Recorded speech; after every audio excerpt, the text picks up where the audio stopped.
All right, so I've got Diego on the phone. He's another musician that reached out about the current interview series. So I'm going to go ahead and give him the chance to introduce himself. Hello, everyone. My name is Diego Agoytia. That is Agoytia, Agoytia. Again, that is Agoytia. I decided to go with my real name, my real first and last name instead of a stage name because I guess I want my image to come off as genuine. I'm always going to be Diego Agoytia no matter what. So no matter what kind of music I put out, and yeah, so I've been playing music for over a decade now. I started around 2010 when I was in sixth, seventh grade, and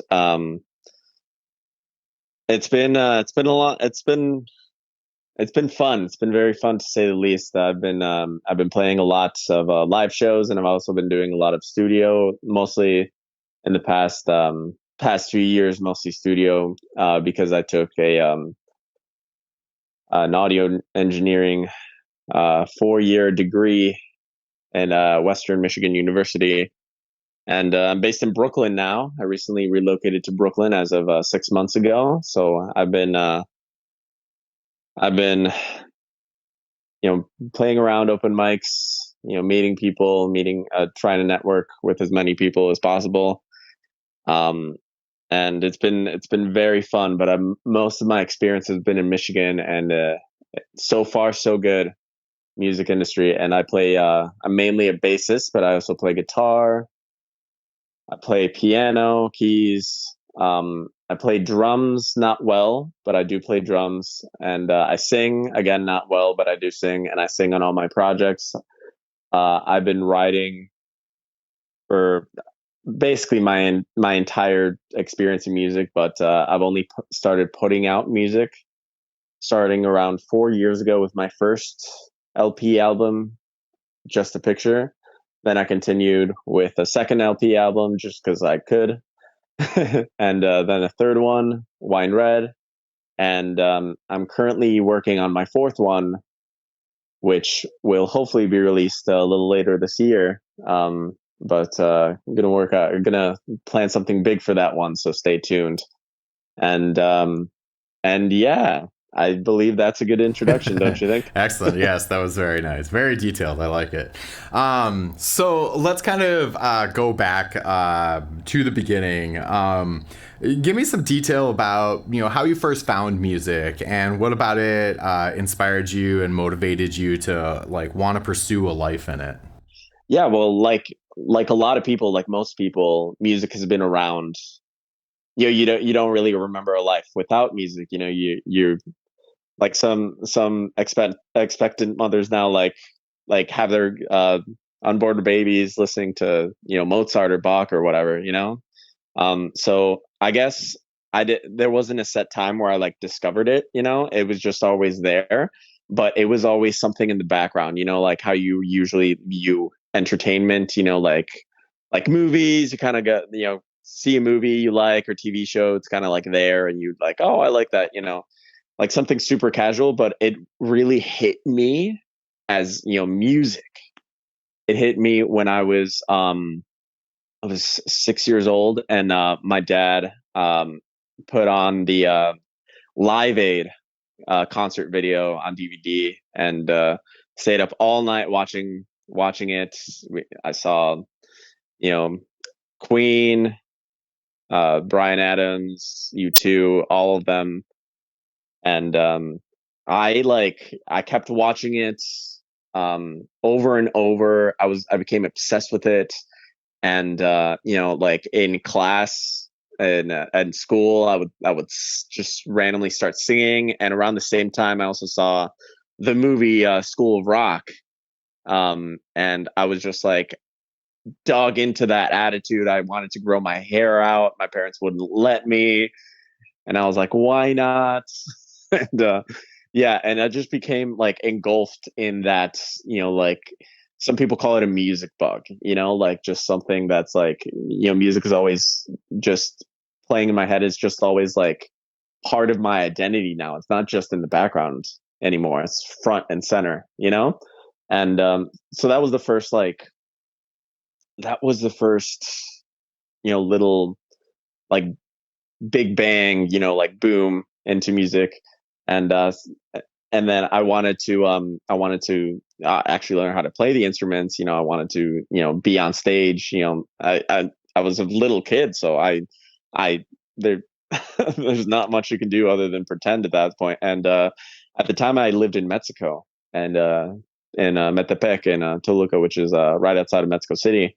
And yeah, and my parents enrolled me in music school, but it was the fine arts, the municipal fine arts school, and most of the classes were lecture based, so it wasn't really one on one. So I got a small Yamaha keyboard that I like banged the notes on, but I didn't really know what I was doing, and got a small guitar, but I didn't really like it. Didn't really hit me as I just pretended that I knew what I was doing, but nothing came out. It wasn't until we moved to the excuse me.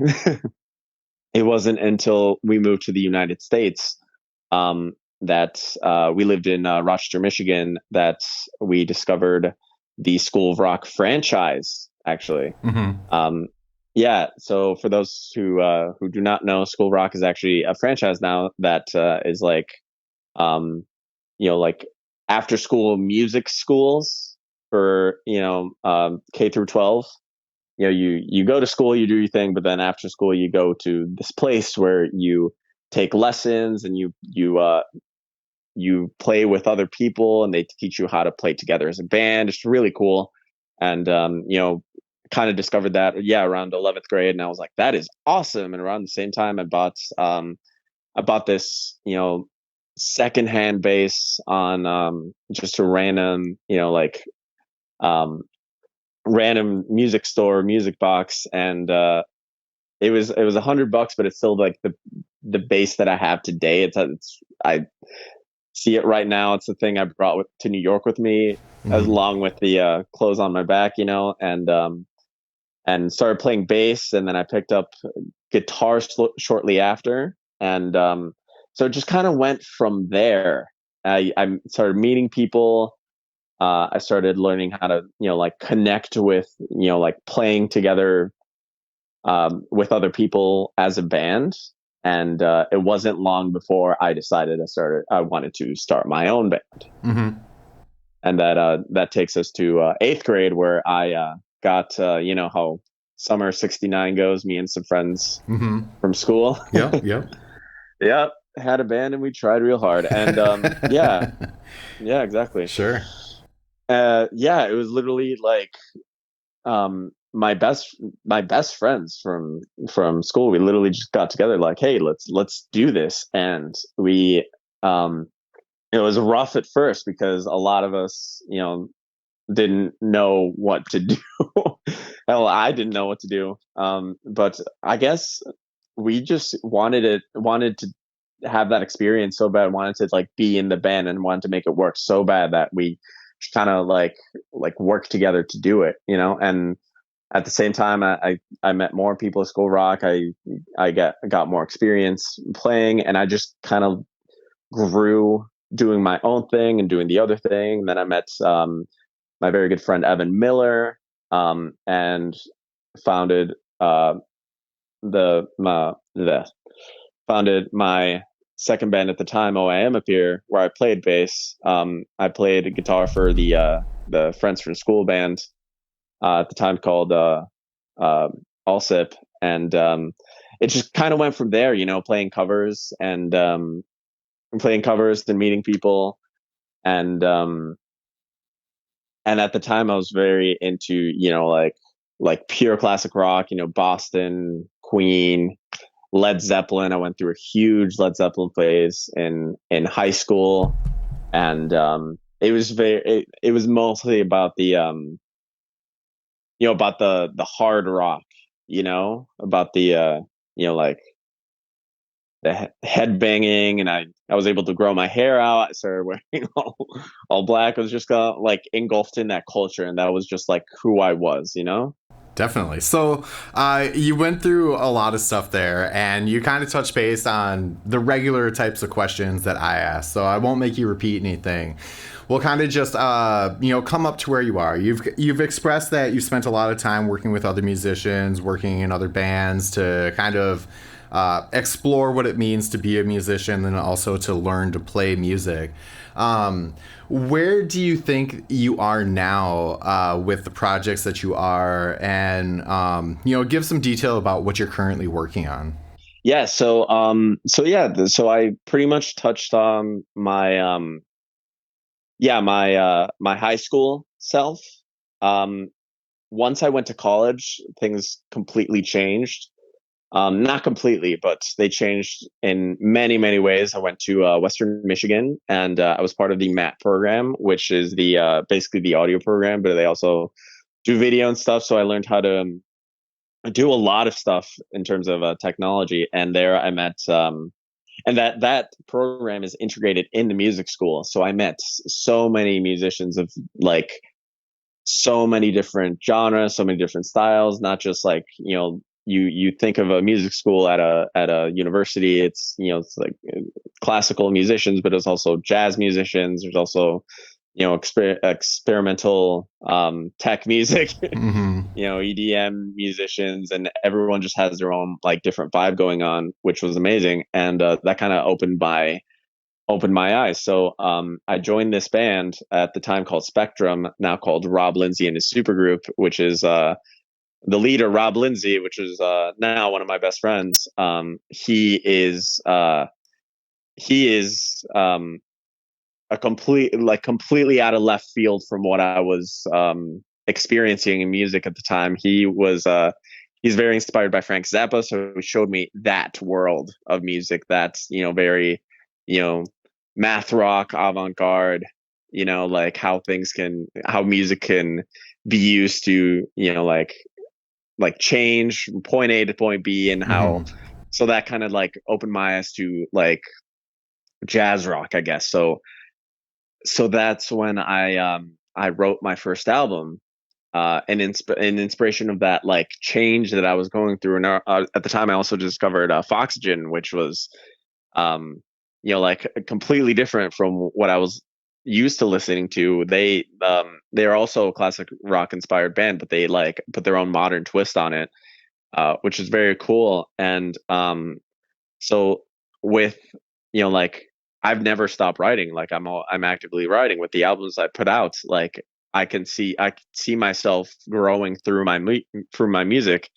And that brings us to today, where I am going, like I kind of teased earlier, like this fourth album, I'm kind of going all out, like making sure that it's something, I want every release to be like something like somewhat completely out of left field, like, oh, you heard this last album, here's this new thing that is like different, but still like me, still genuinely me, but it's like different in a way that I hope is you, Mm-hmm. if that makes sense. Sure, definitely. So, what you mentioned that you're working on your fourth project. Do you write and produce under your own name? You said that you use your own name as your artist name, but is that also the name that you're publishing under? Yeah, well, I actually have a different name for publishing. It's called Martinez Gress Productions. Production singular, actually. And it's also the name that I use for all my. I'm also a freelancer because I studied multimedia, not just audio. So I'm also a videographer. I do broadcasting. I do filmmaking, boom operating. So every um project that I do, in freelance world, I guess, I use myself as Martinez Gress Production. I hope to make it a real LLC one day. Um, but it's it's there. It's I guess in some ways my stamp, that I put on projects, personal projects, and everything that I do. And that's I guess where I put my music through. But like the artist is my own name. if that Okay. makes sense. Sure. Yeah. Absolutely. And I'll have you give the links for all that stuff in a Of minute course, here. yeah. So why don't you give me a couple of your favorite memories of your time participating in music, things that really stand out to you? Yeah, well, the first one that comes to mind was actually the the second largest crowd I've ever played in front of and it's on YouTube too. Um, but it was at a talent show for another school, and it was at Clarkston High School. I went to Rochester, and me and some people from School of Rock, we just formed this like quote unquote like hybrid group of like like one time only band, and we just kind of like named it this old band that we had, and anyway, it was the first time that I played somewhere where I like didn't know the audience. Like I was used to playing, in front of friends and family at shows. Like you invite your friends and family to come see you at shows, and that kind of like puts like some sort of like I can't explain. It's like some sort of weight on you to like make sure you like prove yourself in front of them. But this is the first time that like I was going in blind, and they were going in blind to me. So that was like I felt so free on that stage. I felt like I'm probably never going to see these people. I don't even see their faces. It's so dark and there's so many people. There was like 400 people. It was a huge auditorium. And yeah, I'm never going to see them. They're never going to see me. They don't even know who I am. So I'm just gonna have fun. So me and my friend Evan, who I mentioned before, he was also on that stage. He was also part of that hybrid group, and he felt the same way because suddenly he had a wireless connection to his guitar, so he just started moving around the stage, and I went along with him. But the people of the band that had friends and family in that school, like that went to that school, they were somewhat, like um I don't want to say nervous, but they were like, like watching their steps, but like me and Evan were just going out, so I that was like the first taste of, like freeness on stage. It was like a moment that that I chose for that I tried to replicate with as many shows that I play as possible. Even when I play small shows in front of only friends or family, like that's the like what I feel,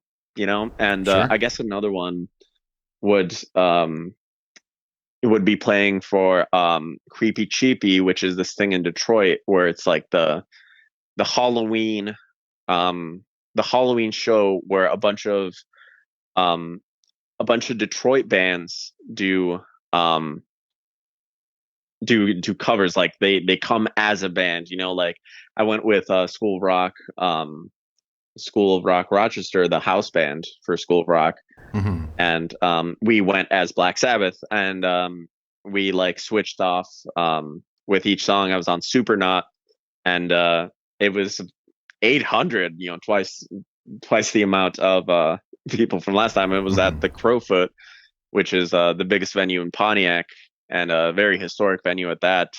And that was also a moment that like sure, I knew some people in the audience, but like this is like me playing in front of like practically the entire like Detroit music scene, and it Hmm. felt amazing. It felt really good. And the third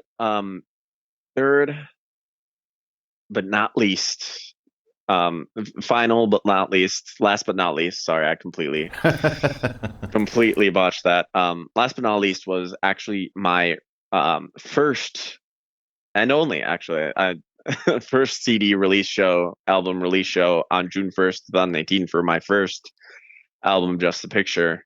And that was that felt amazing because that was my first album, was a year in the making, and that was like it started off with like an idea because um I wanted to it had the back of my mind to become a solo artist, but like I wanted to give the band thing a try. I wanted to be in a band. I wanted to be like part of a band that makes that like starts making money as a band, like starts getting successful, Sure. I don't want to say make it big, because like make it big means, like it's, I want to, there's a difference between making it big, quote unquote, and being successful, Right. I think. And I think that being successful means that you like start to make money and make a living off of music. Doesn't necessarily mean that you're like famous. You don't have to be famous to be successful, Right. Right.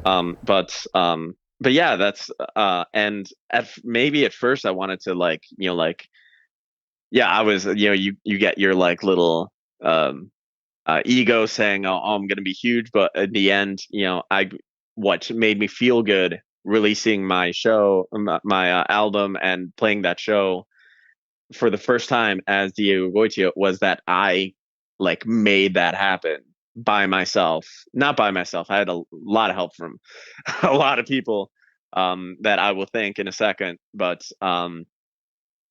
that was basically me going through as much like not giving up, I guess. And the product of me not giving up like has led me here, which is possibly releasing in a few months, uh possibly the greatest album that I have um ever released with anyone. Nice. So, So once that is released, where can people find it and check out the stuff that you do have out there? yeah, so I am on as many things as possible, because a lot of people have different yeah, a lot of people have different streaming devices or whatever. So I'm on Spotify mainly. You can find me first and last name Diego, Diego, like go Diego go. And my last name again is Agoytia, Diego Agoytia. That's how it's pronounced. And yeah, you can just look up my name on Spotify, and it should come up. I have all three of my full albums there, and I also have a handful of singles. The latest single, "The Prince's Grandson," is from the upcoming album, and some more singles are to come. And a lot of content is to come. I'm going to start posting more on YouTube, and as of now, I am only playing shows acoustically by myself, but I'm looking to possibly build up a backing band here in Brooklyn. I'm in the early stages of that project, but that's going to be happening. And you can also find me on social media, um, Twitter, Facebook, Instagram, the big three, as Diego Agoytia. And it's my main. I think all my all my usernames are just Diego Goitia, no periods or no spaces, no underscores or whatever they're called. Okay. So you can find me there, and I'm also on SoundCloud too, but I don't. All my SoundCloud is for like my junk mixes, I guess, the stuff that I don't like. That I don't wish to make money off of. Like demos, and like silly little recordings that I've that banter stuff. Sure. So if you want that, you can. And I'm also on YouTube. Um, I got some covers on YouTube, and I also have, and it's all. And if you've been writing this down, you're trying to figure out how to like properly get everything. I do have an official website that has everything. It has like my resume, even it has all a list of all the shows I played in my life, and all the videos, and even a couple blog posts. I'm gonna start expanding more on my blog too. That's something I've been interested in doing. And just if you want to get to know me better, like browse my website, which is diegoagoitia.com. No spaces, no underscores, no anything. Just diegoagoytia.com. And I believe that is everything, unless I'm missing something. Do you think I'm missing something? I think you got it I all. think I got it all. Yeah, yeah. So I always like to give the person that I'm interviewing the opportunity to put out a message at the end. So just a general, life vibe that you want to throw out there. Yeah. So like I mentioned earlier, I moved to New York uh 6 months ago with practically nothing but the clothes on my back. I brought a suitcase and my bass. And it's I somewhat astound myself with um the things that I've accomplished, like like the moment at uh right after uh the last note of my show, my release show, where I realized, oh my god, I did it, like, and you know seeing the skyline for the first time, and the you know coming into the city on the plane, I was like, oh my god, I did it. I guess it does sound very basic sometimes. A lot of movies and TV shows have this message, but like, don't give up is a really, like, I guess, the best advice I could give you. And it also, obviously, like, a lot of other factors contribute, but I mean, in the end, it's up to you to do the things that you want to do, and if it's and don't get discouraged, because bad unexpected things may happen, but like, I guess, stay true. It sounds very, I'm sure you've heard it before, but I mean, in my experience, it's really what's helped me. And of course, be thankful for the people that help you. Like, my main my main person that helps me is my friend, Catherine Grogan. I have to shout her out. I have to, because she helps out on all of my art, all of my cover art, all my posts, all my sometimes video editing. She directed um, one or two of my music videos. I even forget. Like, there's so much she's done, and she was there. She was at the door. Like, doing the cover charge at my release show.